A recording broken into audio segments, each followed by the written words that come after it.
On the telephone line, I welcome to the program, without a doubt, one of the legends of rock. He's a bass player who has performed with icons such as Quiet Riot, Ozzy Osbourne, and so many others. We welcome in the great Rudy Sarzo. Rudy, Brian C., honored to have you. Good morning and Merry Christmas to everybody and whatever, holiday you're celebrating. Such an honor. A big fan of yours, Rudy. So I want to begin. You come from a family of musicians. Your brother Robert, who's been playing guitar for over 40 years, had an amazing career as well. How did you get started playing the bass? Actually, my brother and I, we kind of started at the same time, so it's been over 40 years. As a matter of fact, I have been playing, with touring bands and, recording artists for 41 years. So if we're going to just jump to the very beginning of 41 years ago, how I got started was when I got a phone call to join Ozzy Osbourne. And I have been playing with Randy Rhoads previously in Quiet Riot in the late 70s in Los Angeles. As a matter of fact, I have a question for you. Is KMET the same as the KMET we used to have in Los Angeles years ago? I believe it's the same letters. I believe it's switched different ownership. But, yeah, we carries the same iconic letters, KMET. Yeah, so I got to tell you, the thrill of any artist that moved from anywhere in the world to Los Angeles to find a band, to find musicians, to finally get a record deal and get their music played on the radio, that first time you heard your song on KMET is an unforgettable experience. So I'm talking about, I had that experience when I first heard Come On Feel the Noise being played on KMET. Next year is going to be 40 years ago. Man, but anyways, getting back to me joining Ozzy with Randy Rhoads' recommendation, that started everything for me. Now, one thing that I have to say about Randy Rhoads, and I don't want to jump the gun because this might be a question that you're going to have later on for me, but I got to say, Randy was not only my mentor, and actually gave me my career by introducing me to Sharon and Ozzy, but he was the musician with the most musical integrity I ever met. Because, like you mentioned, Brian, that my brother and I, we come from a musical family. Randy was born into an academia family. His parents are professors. And they actually opened up a music school, which still stands in North Hollywood, California, Musonia. So Randy had musical integrity even before he started playing rock and roll. Amazing. So, if we go back to your career, 77, Rudy, so you mentioned you get that phone call. I mean, it must have been the most important professional phone call of your life. I mean, what were you, how was your experience receiving that phone call? That's interesting. Yeah, I mean, nowadays it starts with an email or a text. Back then it was only a phone call, That's all the choices we had. But my first big phone call was when I was ready to return to Los Angeles in 1978, and I got a phone call from Kevin DuBrow asking me to come down to audition for the Randy Rhoads version of Quiet Riot. Then you fast forward to 1981, and that phone call came from Sharon asking me to come down to audition for Ozzy. And, these calls, they're life-changing experiences, really, and I have to admit that the first time that I got a call from Sharon, I shot from the hip and I turned it down because I was playing in a band called Angel at the time and also playing in Kevin's band, DuBrow, and also living with Kevin. And when I hung up, Kevin asked me, who was that? And I said, it's Sharon Sharon Arden, because they weren't even married yet in 1981. And she manages Ozzy, and she asked me to come down and audition, but I turned it down because I'm pretty happy with Angel. So Kevin started yelling at me for having turned down the opportunity to play with Randy again. And it was like, oh my God, so from now on, from pretty much nowadays, if I get a phone call, I listen to it and I meditate on anything that comes my way before I make a decision. Now, joining Quiet Riot, you replaced Kelly Garney. Pretty big shoes to fill. Kelly Garney, one of the co-founding members of Quiet Riot. How was the audition getting that spot? How was the audition? Well, they sent me a reel-to-reel. I was still in New Jersey when I got the tape, and I saw there was something that the two machines, whatever, they recorded the reel-to-reel to, like a copy of the album, so they told me to, just to like learn a couple of the songs. They were Killer Girls was one of them, and the other one was Licked by Cadillac. And I thought that there was something wrong with the speed of the tape because Killer Girls, that main riff, it sounds logically that it will be playing the key of E. Any musician out there will understand what I'm talking about. I mean, it's a guitar riff, and so to actually have the have the riff be on the whole song be in F, it's not really a guitar key, especially for riffing, So I took it upon myself to like slow down the tape playback, and so I could play in an E. And it turned out that I was wrong. It was actually still in F. So when I went to audition, we started the song and I started playing in the wrong key, and it was like one of those moments that like, oh my God, this is do or die. I have to transpose everything now, half a step, which sometimes could be a challenge, especially in an audition situation. It's a lot of stress going on. Yes, I mean, you joined Quiet Riot in 1978, and you remained there until early 1981. And, many know the story, you being pictured on the cover of the band's 78 QR2 album. However, you don't perform on it. But we got to remember that the most successful years of Quiet Riot was 82 to 85, which you played an integral part of that roster. Well, this is what happened. Actually, Quiet Riot ceased to exist in 79, the Randy Rhoads version of the band, when Randy left to join Ozzy. And then we all split, trying to survive in Los Angeles, And Kevin put together his band called Dubrow. And by the time, a few months right before I joined Ozzy, I started playing with Kevin in Dubrow, and I started living with him. And so what happened was I joined Ozzy in 1981, and Randy passes away in 1982. And a few months later, I get a phone call from Kevin asking me to come to the studio to record one of the songs that I used to play with him in Dubrow, which is called Thunderbird, which Kevin originally wrote for Randy when Randy left to join to join Ozzy. He left Quiet Riot in 79 to join Ozzy. So Kevin writes this song, and then after Randy passes away, he takes the last verse and makes it more suitable to Randy's having passed now. And so he asked me, I was still a member of Ozzy, and I was getting ready to go to New York to record Speak of the Devil, the live recordings of his Black Sabbath classics. And I get the call from Kevin, and he asked me to come down to recording Thunderbird. And I got to tell you, I by that time I had lost the joy of playing because after Randy passed away, we were all emotionally damaged completely, and having to keep going just to keep Ozzy occupied. Because I got to tell you, it was so painful for everybody that I don't think Ozzy would have been able to survive.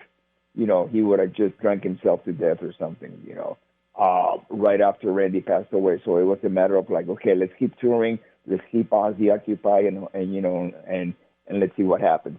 And so going on stage without Randy was incredibly painful. I mean, it's hard for me to put it into words, And so I go in the studio to record Thunderbird, and there's Frankie Benali, who I have been playing on and off for over 10 years. I met him in 1972, my birthday, 1918, and right after that we hit it off and we started playing together. We left Florida pretty much at the same time. We wound up in Chicago playing in the whole circuit, trying to get not only make money, but also, put a band together so we can actually write music and move to LA and showcase and all of that. So we went through all of that for about 10 years.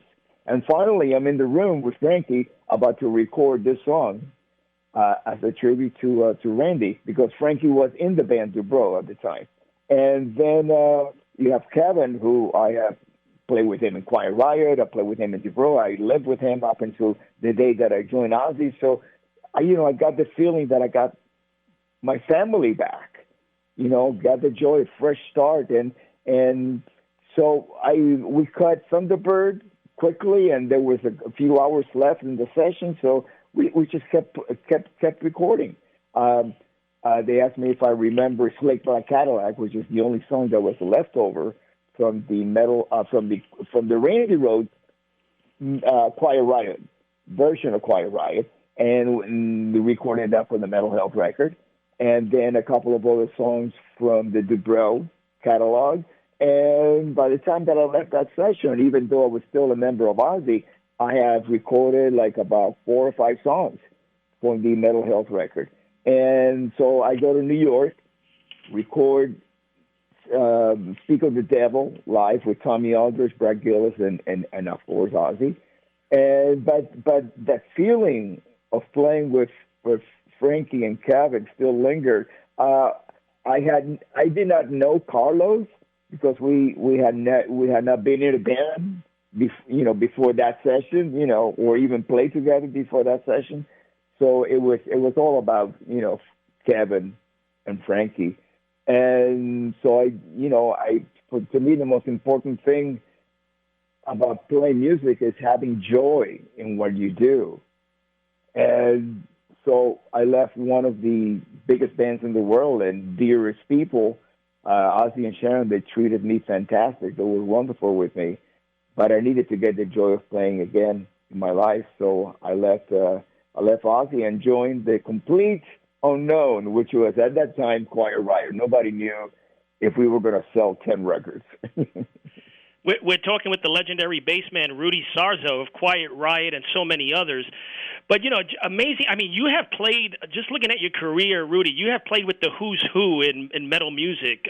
Amazing. But now your claim to fame came from playing with Ozzy. Well, that's really interesting thought, because, there was so much focus on Ozzy, and we're talking at a time when there's no social media. So meaning that, let's say a fan in the audience shoots a video, and any of the individuals on stage can shine, just because this is it. You're watching a video of an actual show.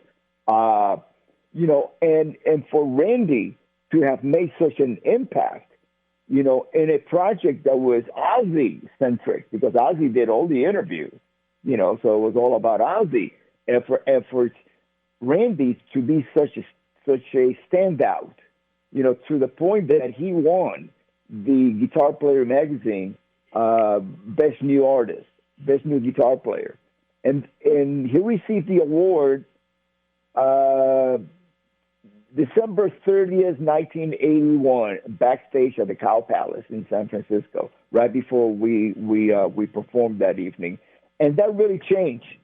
It made such a big impact, because finally he realizes that people are paying attention and they're listening to what he's performing. Because again, there was no social media, so it would take months if you did an interview for anything to be printed and wind up in the in the books, in the magazine wraps, so people could buy it and find out about you, according to some kind of an interview. And now it's very different. Now, any great performance can really go viral on social media, but we didn't have that back then. So at that point, that's when Randy really started getting back into his classical music studies. And when I say getting back, is because he backstage, when he was off stage, he would just mostly play classical music on his acoustic guitar. Wow, and you actually see, I didn't know that. You actually lived with Ozzy Osbourne, huh? I'm sorry? I didn't know that. What you mentioned before, you lived with Ozzy Osbourne for a while, right? Well, yeah. I got to tell you what happened. Give us a funny story, Rudy, about Ozzy. Oh my God! I wrote a whole book about it. I wrote the book. It's called Off the Rails, and it's about it answers the number one question I get asked when I travel the world, which is what was it like to play with Randy Rhoads? And since I played with him in both Quiet Riot and Ozzy, I was able to put it into a book because there's enough stories to be able to tell that, And of course, you can't separate Ozzy and Randy. They're like, they were so important to each other's career and art, And of course, and then you have Sharon, because Sharon kept the whole thing together. So all of those stories are in the book. But if I'm going to just share with you something about Ozzy, oh my God, what an incredible sense of humor he has. And incredibly generous, both Sharon and Ozzy. They took great care of me. So what happened was, the day that I got the audition and I passed the audition, they had about 10 days to go on the road. So I only had 10 days of rehearsals and pre-production with the band before we actually played our first show. So they were trying to... I got the audition because of Randy's recommendation. They needed a musician, a bass player, to come into the group. Most important, not only could he play the songs and the instrument and so on, be professional level performer, but also not a bad influence on Ozzy. And I don't mean to be a good influence. I mean not to influence Ozzy to become, more of Ozzy. So that was it. And so they took me up. I'm riding in the car after I got the audition with Randy, and they say, "Yeah, we're gonna go up to Sharon's family's house up in the hills, and most likely they're gonna test you to see if you are, trustworthy, and meaning they're gonna give you, as much alcohol as you want and as much, cocaine as you want to see if you go for it, because they have to know. This is a very important tour for Ozzy and for the family, the Arden family. Now, when I say the family owned the label, Jet Records, and the management, so they had a huge investment in Ozzy's career, and nothing can fall through the cracks here. So, and they don't know you, and you have no resume. All I was at the time was somebody that used to play with Randy in Quiet Riot, living in Kevin DuBrose's apartment and sleeping on his floor, on his sheet. That was it. So they really trusted Randy's word on this about me. So, they take me up there and to the house, and it was wonderful. And at some point, Randy just left me there. And so, I spent a really good time with Ozzy, playing pool, and he was drinking. And so at one point I had to leave, and I asked Ozzy to get me a ride back to where I was staying. I was staying at Kevin DuBrose's apartment. And he says, "Oh man, I can't drive. I don't have a license." So, and then he turns around to one of the bungalows in the property, and he goes, "Here, you can go sleep there." And I say, "Okay, I have to." I got to take his word because I have no other choice here. Okay, so I went in opened the bungalow, went in, and actually I slept with my clothes on because I didn't know if somebody was going to walk in and say, "Hey, what are you doing here? Who are you?" So I should have slept with my clothes on just in case, and I wake up in the morning and I hear Sharon's voice saying, "Rudy, come on and have breakfast with us." And I went in and I joined the family at the breakfast table, and the Sharon's father, Don Arden, a big from England, big record company and music industry guy. So I knew about him. He was very notorious, and just sitting with him at the table, and there was such a wonderful family atmosphere, and they just made me feel at home, and I stayed there. I lived there every time we would get off the road. I would just go and live with them until I met my bride to be, who became my girlfriend later on, in a few months later, and I thought it was a good idea to have a little bit of privacy with her, and but up until then I was living with them, and then again I was living with them in the tour bus, so we were always together. Right, and then I have about a few minutes left. I want to get this in. 1983, the Mental Health album, which leaped over Michael Jackson's Thriller and also Police's Synchronicity. What was your reaction on Come On, Feel the Noise when you first recorded it? The reaction to Come On, Feel the Noise. Okay, the reason why Quiet Riot had a record deal was because the producer, who also owned the label, even though we were distributed by Columbia, Epic, but he owned Pasha, so the records on Pasha, on the Pasha label. He was looking for a singer that could sing "Come On, Feel the Noise," because he thought this is a song that, even though Slade wrote it and recorded it, it never became a hit in the United States. So he thought, wow, this song, if I find the right singer, I'm going to have a hit with this. So, when, let's say, I made the transition quickly from playing with Ozzy to becoming the new bass player, and the band got renamed. That once I joined the band, it got renamed Quiet Riot, and officially when we signed the record deal. And to me, it was like, okay, I get this song because I have been touring with Ozzy.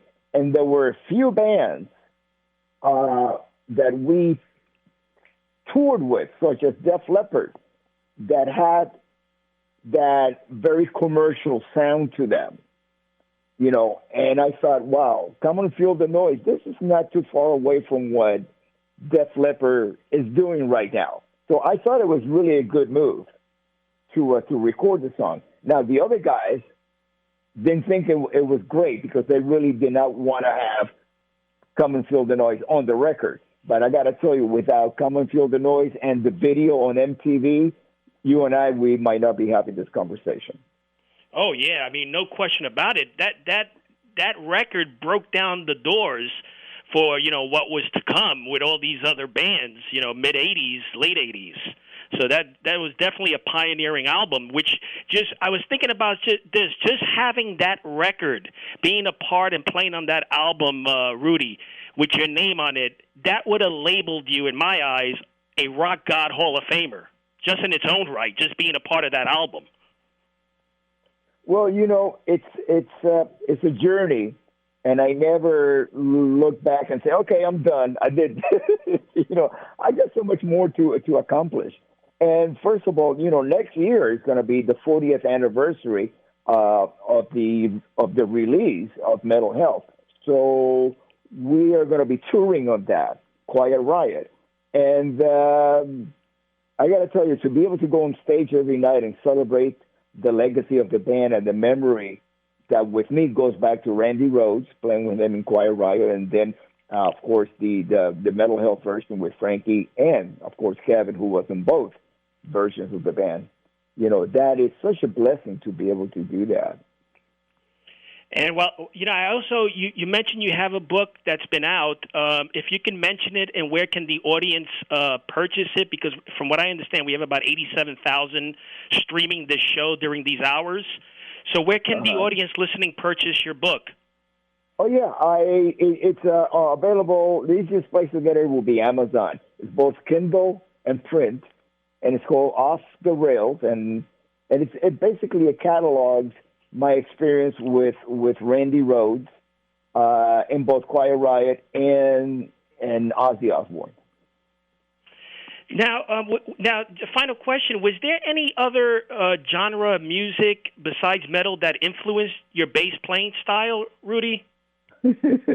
Yeah, because I was born in Cuba, and right before the revolution, what was really popular is what they call Latin jazz today.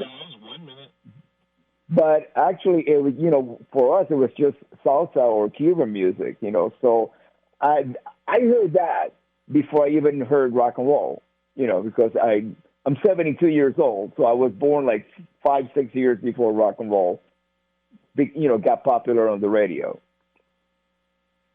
So you play. So you like Celia Cruz, who played with the Fania All Stars. She was probably a big influence on your career. Yeah, well, actually, Fania is more of a New York thing, where Celia Cruz is actually domestic Cuban native music. Okay, yeah, and also like Desi Arnaz, who was Cuban as well. Yeah, but when they would play "I Love Lucy" in Cuba, we didn't get the joke of Ricky, Desi Arnaz, Ricky Ricardo characters, accent and all of that, because to us it was like, what's the joke? We all talk like that. Well, listen, man, I have a few seconds left, so I really appreciate your time this morning. I really do. Oh, thank you so much, Brian, and it's so wonderful to be talking with you, and and with your listeners, and during Christmas Eve. Yeah. So quickly, what do you in the air? Yeah, no, absolutely. But quickly, what are you currently doing now? What current projects you're working on? Well, I've been back with Quiet Riot for this year. We started touring, and now we're looking forward to next year celebrating 40 years of Metal Health. Very nice. Rudy, thank you so much. We'll keep in touch, all right, my man? Thank you, Brian. God bless you and all your listeners. You too. Christmas. Happy New Year. The legendary Rudy Sarzo. Until next week, happy collecting to all.